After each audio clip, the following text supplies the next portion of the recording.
책상 옆 삼단 서랍. 첫 번째, 두 번째 칸은 자주 쓰는 물건을 넣어두지만 손이 제일 닿지 않는 세 번째 서랍에는 무엇이 들어있나요? 꼭 필요한 것은 아니지만 꺼내보고 싶은 것들을 이야기합니다. 세 번째 서랍 열어볼게요.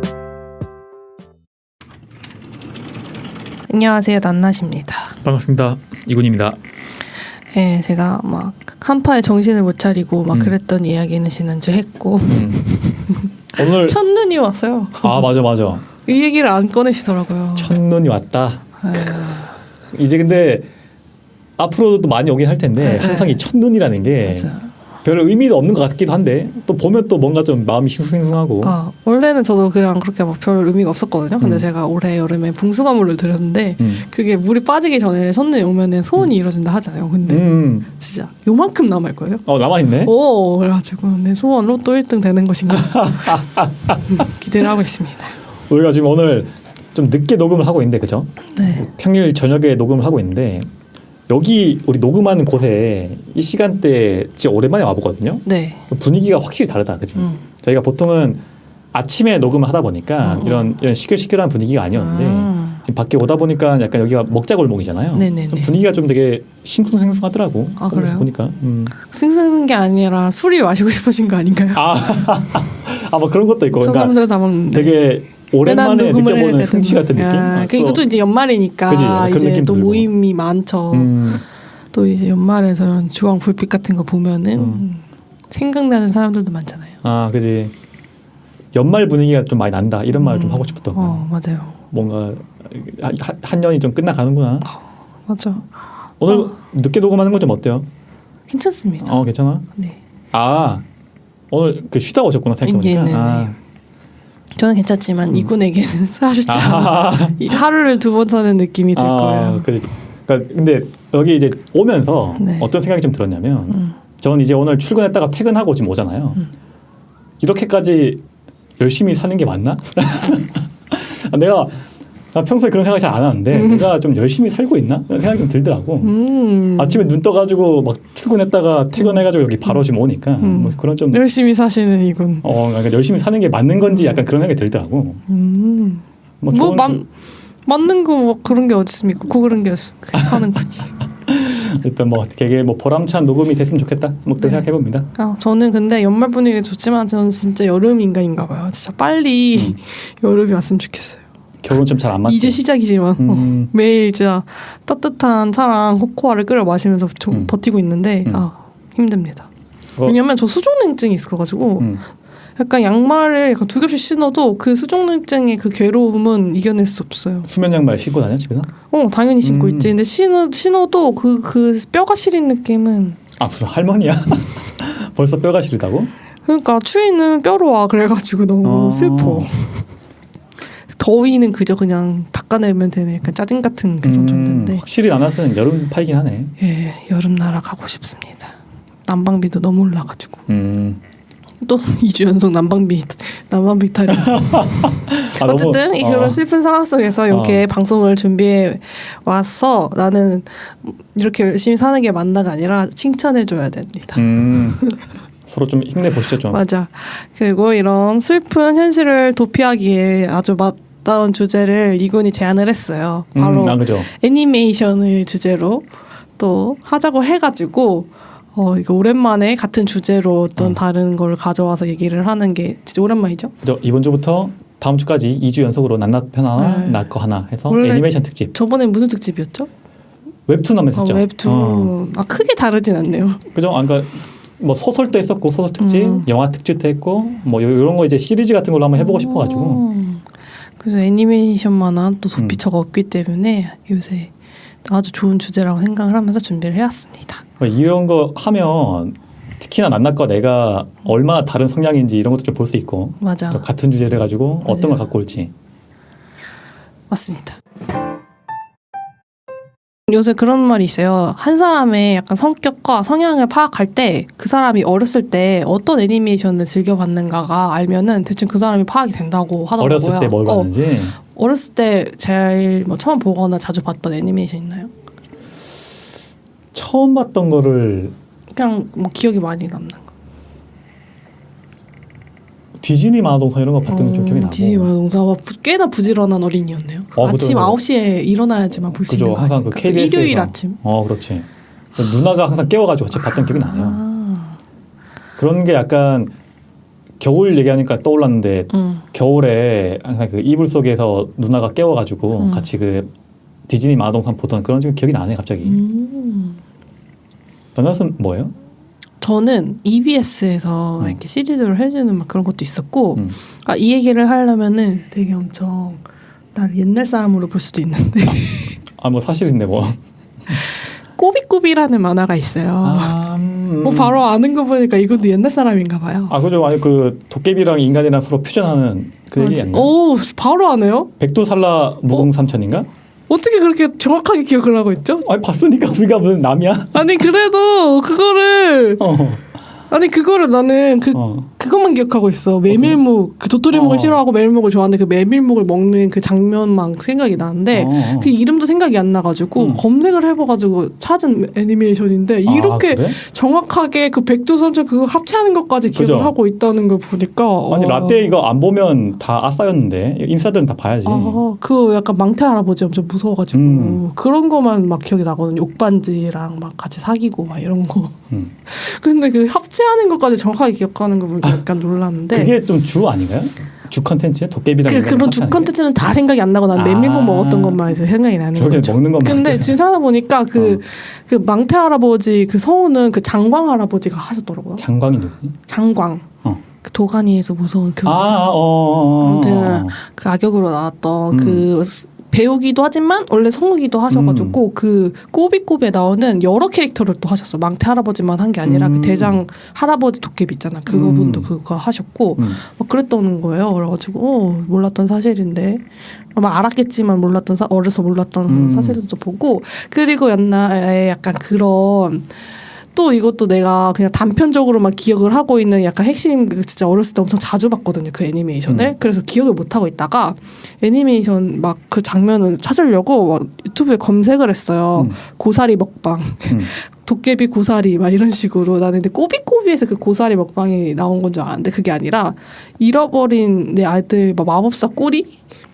라는 그런 애니메이션이 있는데 그러니까 마법사인 아버지가 인간이랑 결혼을 하면서 그 마법사에서 추방을 당한 거야.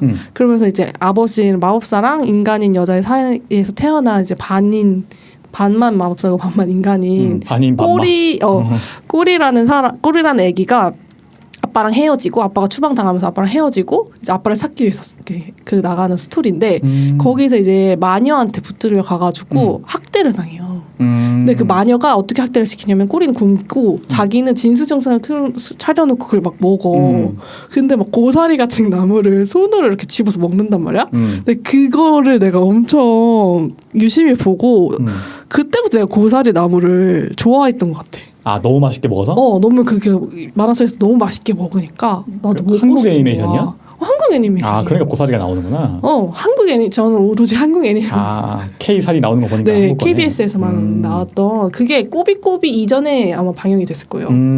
그래가지고 잘 기억이 안 나는데 그걸 또 찾았어요. 또 그래가지고 고사리 먹방을 열심히 사는데 요새 유튜브에 그걸 다 올려놨더라고요. 맞아요. 옛날 애니메이션 리뷰해 주시는. 맞아. 그래가지고 그것도 보고 또 하나는 그 두치와 뿌꾸 맞나요? 두치와 뿌꾸도 되게 재밌게 봤었고 와 검정고무신은 아직까지도 유명한 거니까 뭐 그렇게 막 굳이 뭐 일본 애니메이션을 빼고 찾으려고 굳이 노력을 했거든요.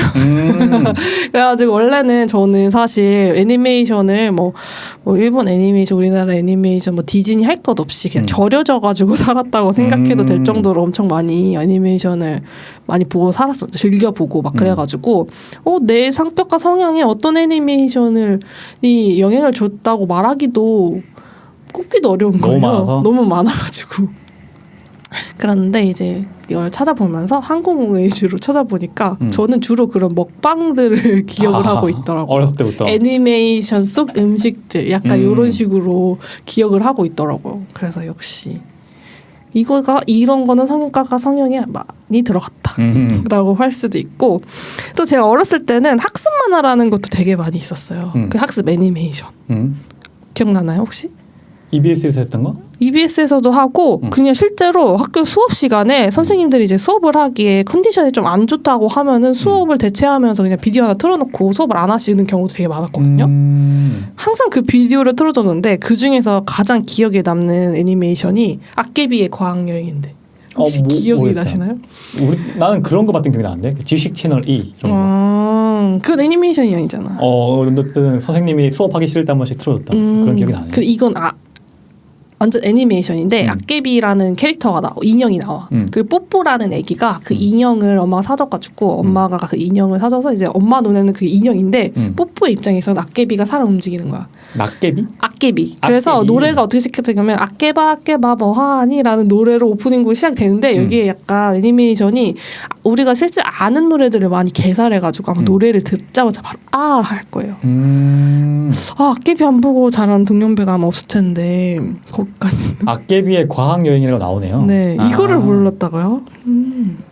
아무튼 저는 아직도 이 음식물을 소화하는 과정을 생각할 때 이 악개비가 이 에피소드 중에 과학여행 중에서 거인의 몸속으로 들어가요. 그 뽀뽀의 오빠가 그 그래서 음식물이 소화되는 과정을 공장의 자동화 시스템에 비유해서 장면이 나오는데 그래서 오빠가 소화를 되면서 이제 그 거인한테 잡아먹혀가지고 이렇게 소화되는 과정을 해서 마지막에는 거인이 배변을 볼 때 같이 나온단 말이야.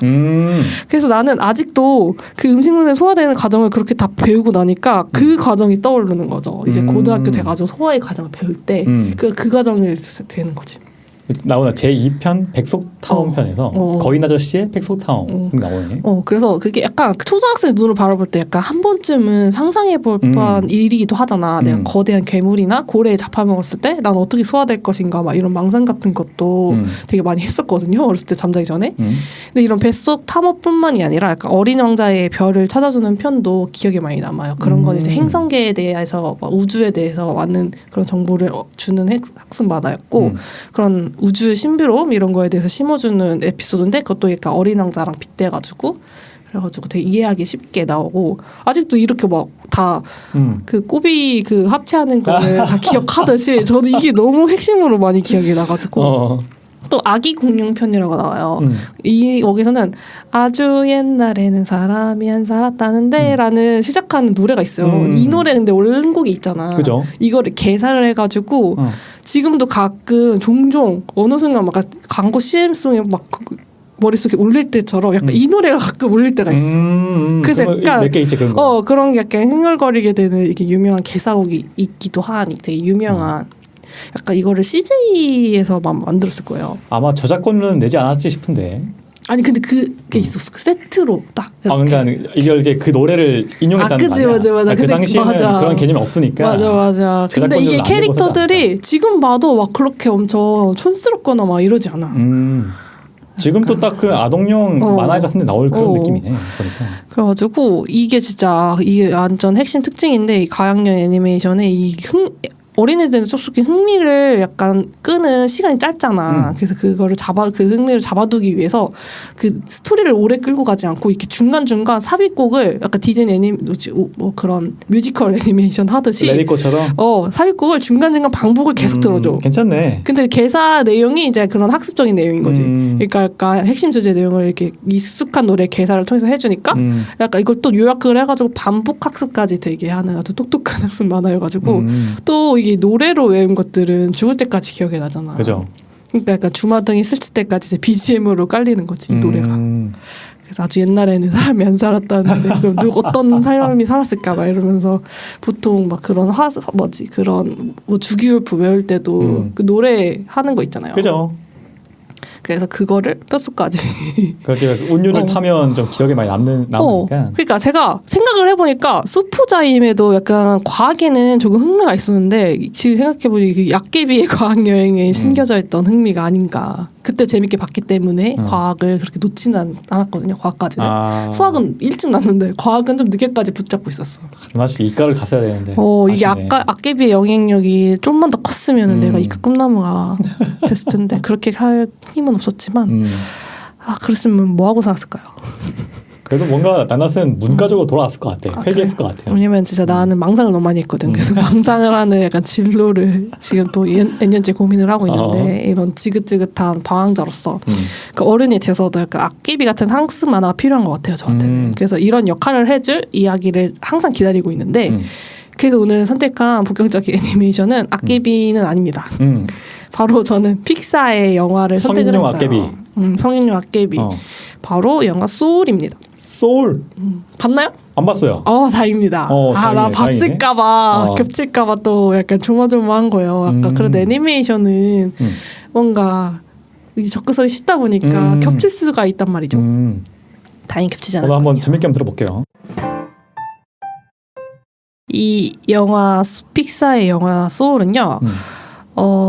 저는 이제 어려서는 악기비의 도움을 받았다면은 커서는 이제 알아서 척척 삶의 방향을 선택하고 그런 멋진 어린이 될 줄 알았지만 우리 모두가 그런 모습은 아니잖아요. 그렇죠. 그래서 어떤 학습 영상물에 의존한 어른으로서 어떤 애니메이션 영화가 개봉할 때 그러니까 의례적으로 입소문을 퍼지는 유형이 있어요. 그런 문장들이 여러 유형이 있는데 그 중에서도 아이들을 위해 만든 영화지만 어른들의 심금을 울렸다. 약간 이런 거 있잖아요. 아이들보다도 어른들을 위한 애니메이션이었다. 결국 까보니 약간 이런 류의 애니메이션을 되게 기대를 많이 하고 보는 편인데 이런 멘트의 메인급 주인공이라고 할 수 있어요. 이 소울은 약간 그 끝판왕이다. 약간 그런 느낌으로 정말 애기들이 보면은 줄에서 자겠다. 오히려 약간 이런 생각이 들 수도 있어요. 이 소울은 약간 코로나로 전 세계가 우울했던 2021년 1월 개봉작이었거든요. 이게 개봉도 되게 많이 밀렸어요. 원래 사실은 더 일찍 개봉을 했어야 되는데 밀리고 이때 개봉했을 당시가 기억이 나는데 이때가 살짝 영화도 이제 거리두기 좀 해제해야 된다. 영화관에서 다시 만나요? 막 이런 캠페인을 할 때여가지고 영화관에서 쿠폰을 되게 많이 뿌렸어요. 오라고. 근데 그때도 연속으로 연속된 자리에는 앉을 수 없었고 거리두기를 해서 띄우고 앉았어야 돼가지고 그렇지. 제가 동생이랑 영화관에 가서 각자 따로따로 팝콘 없이 본 첫 영화였던 것 같은데 그 실내에서 먹으면 또 안 돼가지고 오히려 좀 집중할 수 있었겠네. 네, 그래서 그렇게 봤던 기억이 있는 영화였는데 이 당시 되게 영화를 이 소울을 딱 보고 나서 딱 처음 들었던 생각은 기존의 픽사 영화들 기대했던 막 그런 재미있는 요소라던가 약간 그 동심의 눈을 끌만한 화려한 그런 영상미라던가 이런 게 아예 없는 거예요. 그래? 그런 게 약간 인사이드 아웃도 그 애기들 입장에서 볼 때보다는 그런 그런 작화적인 요소들이 막 애기들한테는 좀 어렵게 이해할 수 있게 약간 좀 그런 게 많았는데 이 소울은 그게 더 많았어요. 그런 요소들. 오히려 더 많았다? 그래서 초반에는 정말 지루하게 느껴질 정도로 애니메이션 치고는 그림이 지루하다. 이렇게 느껴질 수도 약간 그랬어요. 포기하지 말고 끝까지 보시라 이런 느낌이군요. 네, 그래가지고 저도 막 엄청 기억에 남는 장면이 한두 장면뿐만이었나? 막 이랬던 영화였는데 집에 오면서 계속 동생이랑 얘기하면서 굉장히 곱씹어 보니까 그 한 장면 대사 한마디가 그냥 킥이더라고요. 그러면서 약간 그게 눈물을 약간 곱씹다 보니까 눈물이 나는 거야. 뒤늦게? 그래서 이 영화를 다시 봐야겠구나 이런 생각을 해가지고 다시 보고서 엄청나 이제 이 영화는 인생 영화가 되겠다 약간 이런 생각을 했어요. 그리고 리뷰도 다 찾아보면서 그래서 저에게 인생 학습 영화가 지금 된 영화인데 이게 캐릭터도 외향적으로 보면 역대급으로 평범해요. 되게 나이가 많은 아저씨인데 말랐는데 배만 튀어나오니까 중년의 평범한 아저씨가 주인공이에요. 그러니까 막 그런 뭐 다른 캐릭터가 있긴 하지만 약간 그러다 보니까 얼마나 약간 기대를 했는데 간만에 본 픽사 영화에서 얼마나 실망했겠어요. 그렇지만 저를 다시 인생 학습 영화로 느끼게 해준 줄거리를 지금부터 소개를 해드리겠습니다. 뮤직 이즈 마이 라이프, 음악 아니면 죽음뿐이라는 목표의식을 갖고 재즈 피아니스트로서 성공을 꿈꾸는 조 가드너가 바로 주인공입니다. 이 조 가드너는 뉴욕에서 중학교 음악 선생님으로 일을 하고 있는데요. 운 좋게 정규직으로 전환이 되어서 어머니의 기대와 축하를 받게 돼요. 근데 조 가드너는 정규직을 전환을 됐어도 약간 행복하지가 않은 거예요. 왜냐면 그는 음악에 대한 열정이 식지 않았기 때문에 엄마랑 이제 갈등이 있는 거지. 마치 금쪽이처럼 엄마는 이제 너 이거 되면 연금도 되고 뭐도 되고 엄청 좋다. 안정적이니까. 정규직 교사 대단히 너무 자랑스럽다 했는데 아들은 내가 진짜로 하고 싶었던 거는 교사가 아니라 정말 재즈 피아니스트인데 내가 정규직이 되는 게 맞나? 약간 이렇게 견해가 달랐던 거죠. 그랬던 조에게 때마침 그의 제자였던 컬리의 전화가 걸려옵니다. 바로 존경하던 색소폰 연주가인 도로시아 윌리엄스의 저녁 공연에 피아노 연주자가 도망을 가가지고 펑크가 난 거야. 그렇듯 소식과 함께 이제 조에게 오디션 기회를 주겠다는 전화였습니다. 그래서 엄마의 막 그런 반대와 우려를 뒤로하고 한달음에 그 재즈바로 달려가죠. 조는. 그래서 자신의 피아노 연주에 100% 몰입을 합니다. 그 약간 의심쩍어 하는 그런 도리엄스 그런 색소폰 연주가의 그 시선 속에서도 아랑곳하지 않고 자기만의 피아노 연주로 세계를 열어요. 그래서 100% 몰두를 하게 되고 결국에는 공연에 함께하자는 제안을 받습니다. 합격한 거예요? 합격한 거예요, 바로. 그러니까 얼마나 꿈만 같아. 너무 날아갈 것 같은 마음에 진짜로 그 위험천만한 뉴욕 도로를 춤추면서 걸어 다니는데요. 애니메이션을 많이 보다 보면 이런 약간 영화를 많이 보다 보면 이런 게 약간 사망 플래그죠. 그래서 엄청나게 춤추며 걸어 다니다가 아슬아슬하게 사고를 몇 번 피해. 뭐 차가 택시가 막 그런 것도 피했는데 결국엔 사고를 당하는데 바로 공사 중이었던 홀에 빠지는 사고를 당해서 그레이트 비욘드라는 머나먼 저 세상 사후 세계를 향하게 됩니다. 사후 세계 이름이 그레이트 비욘드예요? 사후 세계 그 그레이트 비욘드라고 약간 그 토이스토리에서 그 캐릭터 있잖아요, 우주선. 버즈? 버즈가 맨날 외치는 대사랑 약간 비슷하지 않습니까? 그걸 그 자세를? 그거를 약간 머나먼 저거 넘어서 막 약간 이런 느낌으로 진짜 그레이트 비욘드 약간 이렇게 거기 나와요. 네. 근데 아무튼 이렇게 평생 꿈꿔왔던 공연을 코앞에 앞두고 이제 죽음을 받아들일 수 없죠. 조 가드는 그렇죠. 절대. 그래서 죽음을 피해서 역행을 하다가 도망치게 돼요. 그러다가 깊은 심연으로 빠지게 되는데요. 심연을 추락하다 도착한 곳은 태어나기 전 세상인 그레이트 비포였습니다. 그러니까 그레이트 비욘드는 사후세계이고 그레이트 비포는 태어나기 전에 영혼들이 태어나기 위한 준비를 하는 곳이에요. 그래서 이곳에서 그 준비를 하면서 자신의 성격과 적성들을 찾는 훈련을 하는 곳이었습니다. 그래서 살아생전에 업적을 남긴 위인들의 영혼이 그레이트 비욘드를 가기 전에 이 그레이트 비포로 들려가지고 그러니까 멘토를 봐주고 가는 약간 시스템이 운영되는 곳, 약간 예를 들면 인생 학교 같은 곳이에요. 태어나기 전에 인생을 경험하는 이런 인생 학교를 그레이트 비포라고 불렀는데 이 그레이트 비포에서 그런 어린 영혼들에게 멘토는 삶의 목적이라고 불리는 스파크를 찾을 수 있도록 도움을 줘요.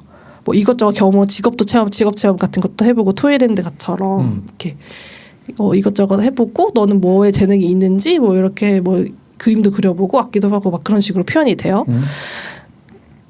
그래서 도움을 주는데 이곳에 이제 떨어진 거죠, 조 가드너는. 근데 조 가드너는 대단한 위인이 아니고 별 볼 일 없는 인생을 살다가 이제 막 꿈을 이루다는 차에 이곳에 떨어진 거잖아요. 엄청 평범한 영혼이었는데 얼떨결에 멘토가 되어버리고 맙니다. 그래서 이제 그레이트 비포에 또 운영자 관리자들이 있어요. 그런 사람을 카운셀러라고 부르는데 그런 카운셀러 제리가 조에게 22번의 영혼을 매칭을 해줍니다. 그래서 두 번째 주인공인 22번이 나와요. 멘토 해주는 거구나. 딱 멘토랑 멘티였거든. 그래서 22번 영혼이 평범하다면 또 스토리가 진행되지 않겠죠. 그러니까 22번은 소문난 무기력의 대표 명사로 문제의 영혼이었던 거죠.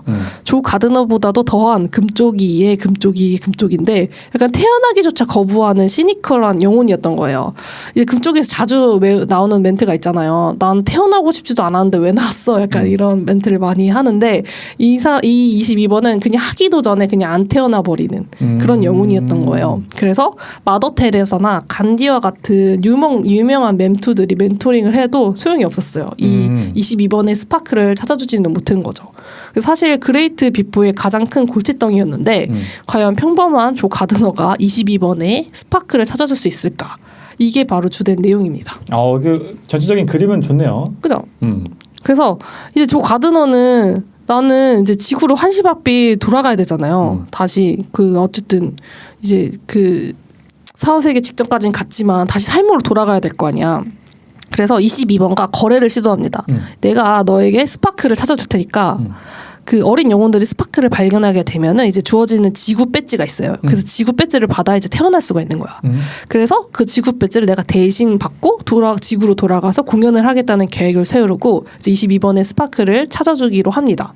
어차피 22번은 지구에 가고 싶지 않으니까. 그러니까 서로 윈윈인 거지. 지구 배지를 이제 찾아서 이제 그걸 하면은 이런 카운셀러들이 나를 귀찮게 하지도 않을 거고 불러다니지 않아도 될 거고. 그러니까 내가 그래 나 스파크 찾아가지고 지구 배지 너 줄게 이렇게 해가지고 서로 그렇게 계약을 하고 그 거래를 하고 서로 윈윈 거래를 해가지고 이제 자신의 스파크를 찾기 위해서 이제 훈련을 시작을 하는데 그 유명한 위인들도 실패한 22번의 스파크를 터뜨리는 일을 조 가드너라고 쉽게 이뤄낼 수는 없었겠죠. 그렇죠. 오히려 22번의 무기력에 조도 영향력을 받아서 그동안 자기 인생은 무의미했다는 것만 다시 한번 깨닫게 되고 둘이 또 한없이 굴을 파고 들어가요. 그런 사람들이 또 그 굴을 파고 또 파다가 그 그레이트 비포의 가장 어둠의 구역까지 헤매게 됩니다.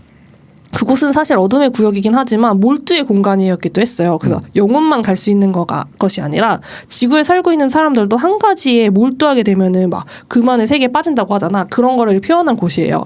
그래서 지구에 살고 있는 사람들도 도착할 수 있는 곳이었는데 이미 그곳에서 조 가드너는 오디션 할 때 피아노 연주하는데 몰두의 경험이 있잖아요. 그래서 한 번 와봤던 익숙한 공간이었던 거야. 그래서 이곳에서 윈드너라는 지구와 그레이트 비포를 또 연결해주는 NPC 같은 조력자를 만납니다. 바로 문 윈드 성장인데요. 선장. 배를 타고 다니고 이제. 그래서 문윈드 이 선장의 도움을 받아서 지구에 이제 병원에서 누워 있는 자신의 모습을 이렇게 거울을 통해서 발견을 하게 됩니다. 조 가드너가 이제 그 모습을 봤으니까 얼마나 급해 나 저기 돌아가야 되는데 그 성급하게 22번과 함께 떨어져요 글로 지구로. 지구 배지 없이. 영혼만 가지고? 영혼이 두 개가. 어쨌든 그 사후세계를 가야 되는 영혼과 아직 태어나지도 않은 영혼이 떨어진 거죠 함께. 그래서 그 22번은 조 가드너의 몸으로 들어가게 되고 그 옆에 그 치료용 고양이가 한 마리가 있었거든요. 거기에 조의 영혼이 들어가는 사건이 벌어지면서 22번이 그레이트 비포에서도 훈련할 수 없었던 찐 지구에서의 진짜 인간의 몸에 갇혀서 그 인간의 삶을 걸음마부터 시작하게 되면서 생경하게 경험하게 됩니다. 태어나고 싶지 않았는데 어쩌다 태어나진 거지. 실전에 그냥 던져버렸구나. 이제 근데 조는 지구에 돌아왔는데 돌아오는데 고양이 몸에 갇혀버린 거야. 그러니까 얼마나 더 마음이 급해. 그래가지고 공연밖에 모르는 이 금쪽이 조 가드너는 오늘 당장 공연이 급하기 때문에 내가 다시 저 몸으로 들어가야 된다. 그래서 지구에서 몰두 중인 문윈드의 선장의 몸을 찾습니다. 그래서 자신의 몸을 되찾기 위해 도움을 청하는데 문윈드 선장이 영혼을 되바꿀 수 있는 시간은 공교롭게도 오후 6시 30분이다. 이렇게 얘기를 하는 거예요. 근데 그 시간이 되게 낮 시간에 떨어졌거든요. 그러니까 영혼을 되돌릴 수 있는 시간이 되기까지 또 여러 사건들이 또 발생할 거 아니에요. 그래서 조 가드너의 공연 의상에 막 문제가 생기거나 조의 머리에 고속도로가 뚫리는 것 같은 사사로운 일들이 많이 생기는데 그 문제를 해결하는 과정에서 22번은 조의 몸속에서 여러 감정과 기쁨을 느끼게 됩니다. 음악을 관두려는 조의 제자가 막 갑자기 쳐들어 들어와서 막 나 음악 안 할래 이렇게 하는데 그거를 설득하는 과정에서 왜냐면 22번은 그동안 많은 위인들의 멘토링을 갖췄잖아. 입만 열면은 다 명언인 거야. 멘토 기계네. 멘토 기계가 되는 거지. 그러니까 갑자기 그 코니가 갑자기 깨달아가지고 나 이제 음악 열심히 할 거야 이러면서 되돌아가는 경우라던가. 그래서 열정을 되찾아 주는가 하면 이발사 데지의 꿈에 대한 이야기를 들려주면서 약간 즐거움을 되게 선사를 하고 그 어머니가 재봉사로 나오거든요. 조의 어머니가. 재봉사인 조의 어머니에게 조의 진정한 음악에 대한 열정 가득한 진솔한 이야기를 꺼내게 함으로써 끝끝내 어머니에게 인정까지 받는, 어머니의 설득까지 도와주는 그런 역할들을 하면서 22번은 삶의 아름다움에 대해 각성하게 됩니다. 그러면 이제 어떡하겠어요. 이제 22번도 이제 삶이 아름답다는 걸 알았으니까 이러면 돌아가기 싫어지잖아요. 본인조차도 포기해버렸던 어쩌면 내면에는 나도 태어나고 싶고 무기력한 사람들 내면에는 그런 삶에 대한 열망이 너무 커가지고 어떻게 보면 그런 무기력이 생길 수가 있잖아. 그럴 수도 있는데 이제 그 본인조차도 포기해버렸던 그 스파크를 찾을 수 있을 것만 같은 기회가 찾아온 것이기 때문인데 그 22번과 조가 이제 서로의 목적에 갈라지면서 갈등이 시작된 사이에 6시 30분이 찾아왔습니다. 문윈드 선장이 판을 깔아요. 이제 영혼을 다 되돌려 주려고. 근데 이제 그때 22번은 도망을 칩니다. 어디로? 몰라 나 더 있어 보고 싶어 이러니까. 그러니까 몸을 가지고 도망갔구나. 그래서 이제 조의 몸속에서 도망을 치려고 막 이렇게 서툰 뜀박질을 하는 그때에 이제 그레이트 비포의 관리자인 제리가 있으면은 그레이트 비욘드에도 관리자가 있었겠죠?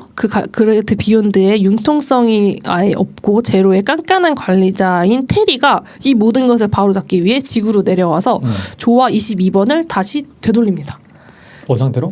그 그레이트 비포에 있는 상태로 다시 보내버립니다. 사후 세계로 보내버리는 거죠. 그러니까 이제 둘의 영혼이 그레이트 비포로 되돌아왔어요. 이제 갈등하던 그 상태 그대로 돌아온 거죠. 근데 이제 달라진 게 있었잖아요. 22번이 이제 스파크를 찾아가지고 지구 배지가 생겨버린 거예요.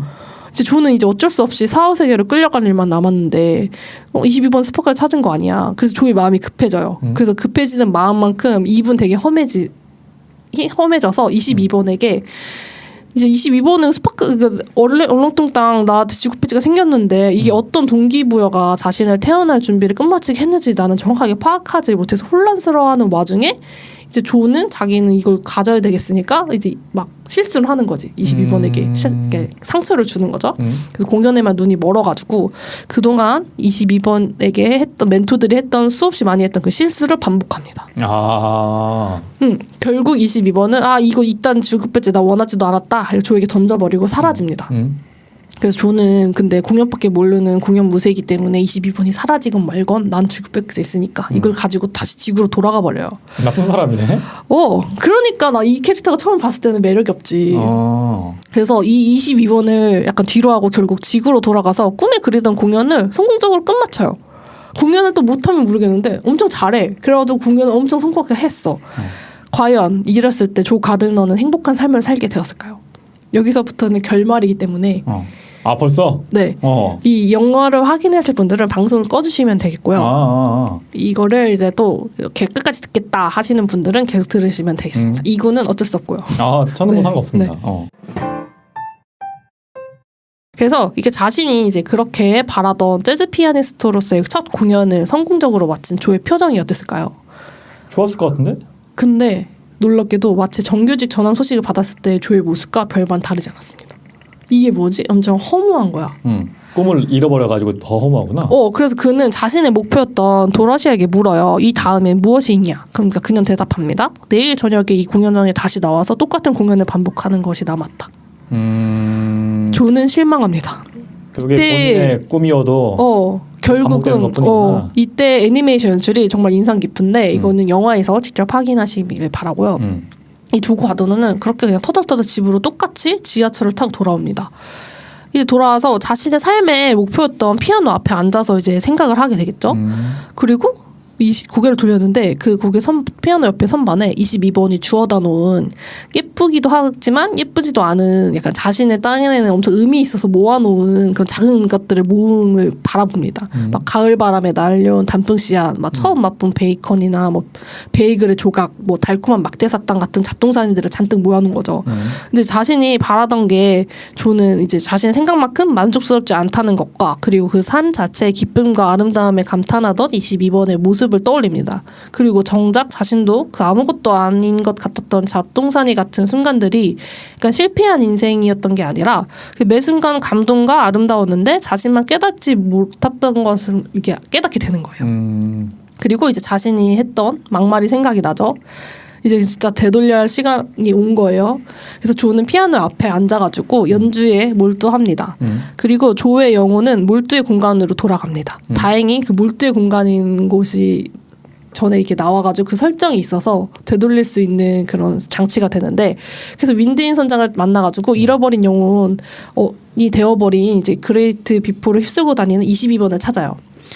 그래서 이제 잃어버린 영혼이라는 거는 약간 거기서 그 영혼들이 더 태어나지 못한 영혼들이 엄청 되게 이렇게 다니는 좀비처럼 되는 약간 괴물 같은 형상으로 나오는데 그래서 이제 22번도 그렇게 된 거지. 그래서 그 22번을 다시 영혼으로 되돌리기 위해서 이제 설득을 시도를 합니다. 거기 너무 막 오래 있거나 아니면 막 꿈을 잃어버리거나 하면 타락하는구나. 그래 막 좀비처럼 이렇게 되는 거예요. 그래서 22번의 깊은 심연에 조가 가드너가 들어가서 22번에게 이 삶 자체의 아름다움을 알게 해준 그런 물건 중에 대표로 나오는 단풍나무 씨앗을 건네줘요.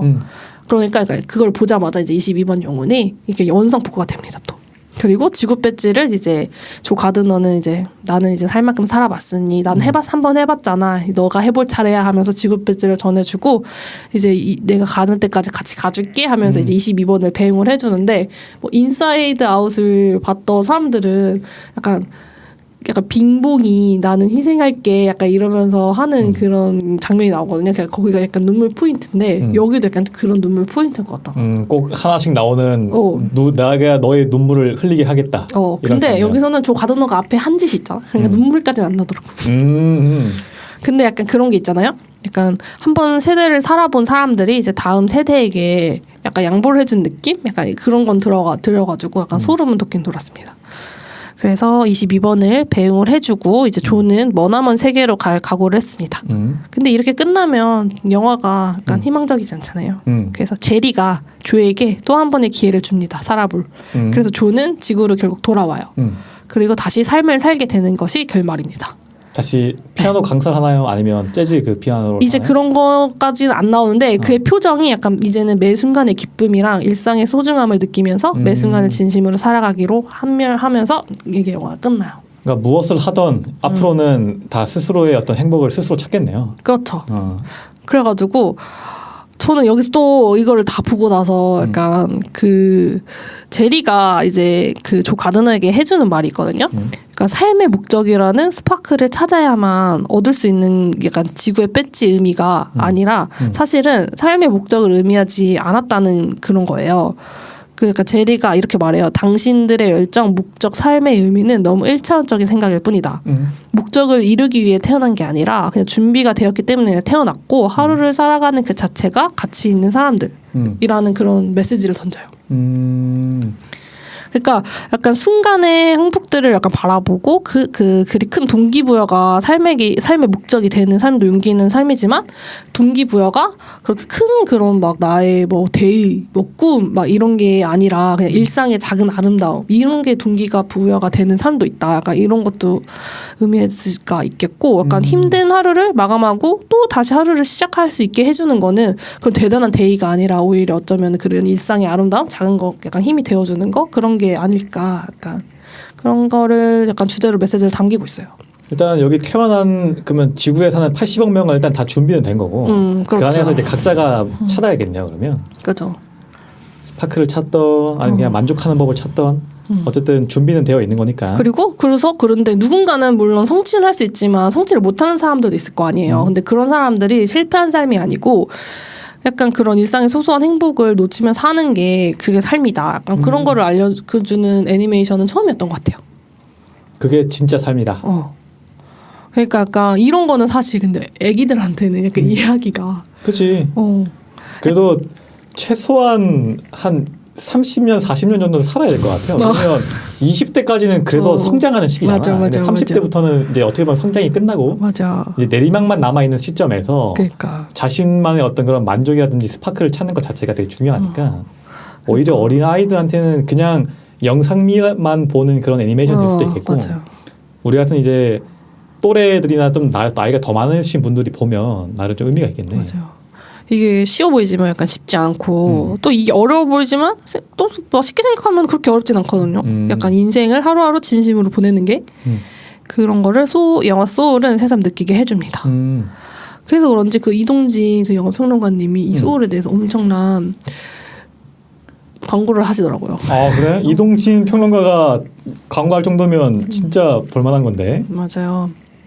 그래서 다시 정리를 한번 해보자면은 제가 약간 제일 손꼽는 공감이 완전 그 영화와 동기화 됐던 장면 그 하나 장면이 있었다고 했잖아요. 맨 처음에 그 장면이 그거예요. 조 가드너의 육체에서 22번이 겪은 일 중에 그 배경이 뉴욕이라고 했잖아요. 뉴욕의 가을이었어요, 날씨는. 그래서 가을바람이 불어오면서 단풍나무가 이렇게 흔들려요. 그러면서 이제 단풍 씨앗이 우르르 떨어지는데 그 중에 하나가 프로펠러처럼 떨어져가지고 그걸 22번이 손으로 이렇게 받는 장면이 슬로우 모션으로 나와요. 근데 그 순간에 길 건너에서는 아빠와 딸이 하하호호 웃으면서 지나가고 그러니까 이런 너무나 일상적인 순간 그거를 아름다운 시선으로 생경한 시선으로 바라보는 장면이 있어요. 그 22번이 그 조 가드너의 눈으로. 근데 그런데도 저는 약간 저한테도 그런 순간들이 있거든요. 약간 일상 약간 정말 지긋지긋하고 왜 사나 싶고 요새 친구들이랑도 많이 하는 주제였는데 정말 이 일에 대해서 엄청 요새 약간 그런 친구들이 많아가지고 일하는 거에 대해서 지쳐가지고 이게 정말 이렇게 죽을 때까지 이렇게 일을 하는 게 정말 삶인가 약간 이런 식으로 하는 그러니까 친구들도 많아서 요새 이런 많이 생각을 했었는데 근데 그러다가도 저는 진짜 어느 날 밤하늘에 그냥 고개를 들어서 밤하늘 봤는데 별이 너무 깨끗한 거야. 깨끗하게 선명하게 별이나 달이 잘 보여. 약간 그러면은 그런 순간에 약간 마음을 무장해제시키는 그런 일상에서의 소소하고 아름다운 작은 행복들이 있었다는 거를 이 소울을 보니까 다시 생각이 나는 거예요. 그렇지. 그렇죠. 뭐 작은 그런 취미가 될 수도 있고 정말 맛있는 음식이 하나 될 수도 있고 막 그런 게 있잖아요. 아니면 그냥 가족들이랑 같이 하하호호 했던 순간들도 있고. 그래서 약간 사실은 커다란 꿈이나 막 목표를 가지고 열심히 뒤도 돌아보지 않고 앞만 보는 삶에 대한 질투도 사실 있어요. 나는 그리고 그렇게 살지 않았구나 하는 후회도 있는데 좀 덜 열정적이었어? 근데 생각해보면 그렇다고 열심히 안 살았다는 건 또 아니거든요. 다 그럴 거예요, 사실. 그래가지고 약간 매 순간 정성껏 계절을 즐기고 학습만 하러 공부하고 학습만 하러 하는 공부도 사실은 공부잖아요. 그렇지. 그런 영상이나 만화에서도 우리에게 남아있는 게 많이 있으니까. 그러니까 그리고 우리술도 진심으로 마시고 지구도 진심으로 걱정하고 조금이라도 노력하라고 하고 막 이런 거 하나하나가 모여서 삶이니까 이게 또 잊기가 쉽고 아무것도 아니라고 생각하면 또 말 아무것도 아닌 거라고 생각하기 쉬운데 영화 소울을 보면서 다시 깨달았습니다. 그래서 내가 또 이런 소중함을 잊고 나를 괴롭히고 있었구나. 또 괴롭히고 있는 사람들이 있다면 이 영화 소울을 추천드리고요. 그 캐릭터가 정말 매력적이지 않은데요. 22번 되게 귀엽게 나오지만 그래서 초반에는 정말 지루하게 볼 수도 있는데 이 단풍나무 씨앗이 떨어지면서 나도 모르게 눈물도 또르르 한 방울 떨어질 겁니다. 반드시. 그래서 연말을 맞이해가지고 저처럼 올해 뭐 했나 왜 벌써 연말인가 이런 무기력한 생각이 들 때 영화 소울을 보시면서 따뜻한 차 한 잔 끓여서 사랑하는 사람들과 눈 마주치면서 겨울을 보내시길 바라는 마음에서 영화 소울 줄거리 알려드렸습니다. 픽사에서 알려주는 행복이란 무엇인가? 네. 옛날에 이제 쇼펜하우어라고 하는 사람이 그런 말 하거든요. 그 사람은 이제 되게 흔히 말하는 염세주의자인데 세상을 뭐 말 그대로 별로 안 좋아하는 사람인 거죠. 근데 그 사람이 행복에 대해서 어떤 얘기 하냐면 행복이라는 것을 어떻게 알 수 있는가?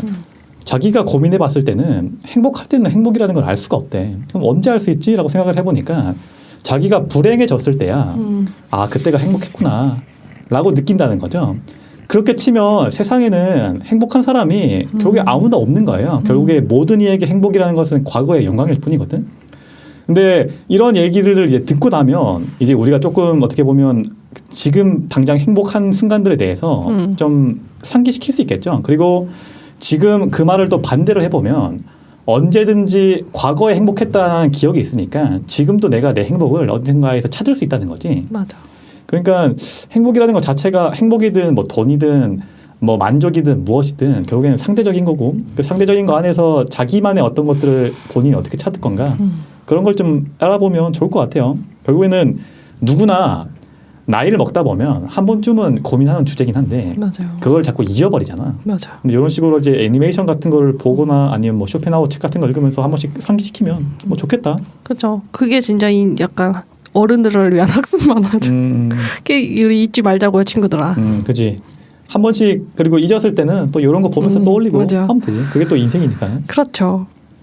그래가지고 그리고 그 이동진 평론가가 이 소울에 대해서 한 말에 좀 이슈가 됐었어요 그때는 그 당시에는. 그래서 이게 약간 입소문이 조금 났었어요. 뭐라고 했나요 혹시? 네. 뭐라고 했어요? 이동진 평론가님이? 이 영화를 엄청 극찬을 하면서 했던 얘기가 있는데 잠시만요. 뭐 이런 말 하시네요. 소울은 다르다. 지난 10년간 픽사의 최고작이다. 뭐 이런 말씀하셨네요. 그러네요. 그렇게 엄청 감동 깊은 장면은 단 문장은 아니었네요. 근데 이분이 이렇게까지 칭찬하는 거면 되게 좀 드문 경우긴 하거든요. 볼만한 것 같다. 근데 나는 개인적으로 이 조라는 사람한테 별로 공감이 좀 안 되네 솔직히. 그렇게 본인이 원하는 걸 손에 얻은 다음에 곧바로 내일은 뭐 하나요? 내일 또 공연해야지라고 했을 때 스스로의 선택이라든지 인생에 그게 만족을 못 느낀 사람이라고 하면 근데 진짜 절실하게 바랐고 와 이랬는데 막상 해보고 나니까 났을 때 허무함? 약간 그런 거를 많이 말하는 사람들 있잖아. 그지. 그래서 나는 근데 그만큼 했던 게 없어가지고 저를 이해하지 못하는 걸 수도 있겠는데 나는 이제 근데 그런 사람들은 그러면 뭐 어떤 걸 줘야 지금 만족하냐 이런 얘기지. 그냥 스스로 만족할지 모르는. 제가 보니까 이 조란 아저씨가 나이가 좀 있으신 것 같은데. 맞아요. 나이가 좀 있으신데도 그런 삶의 태도를 보이는 걸 보면 뭘 해도 안 될 사람인 것 같다. 뭐 그런 생각이 좀 드네요, 솔직히. 아니 뭐 어린애도 아니고 나이가 한 40, 50대쯤 돼 보이시는데. 맞아요. 그런 자기 인생에 대해서 본인 선택에 대해서 그렇게 뭔가 만족을 못 느끼는 거면 뭐 이 아저씨도 나름 문제가 아닌가. 잘 들었습니다, 어쨌든. 알겠습니다.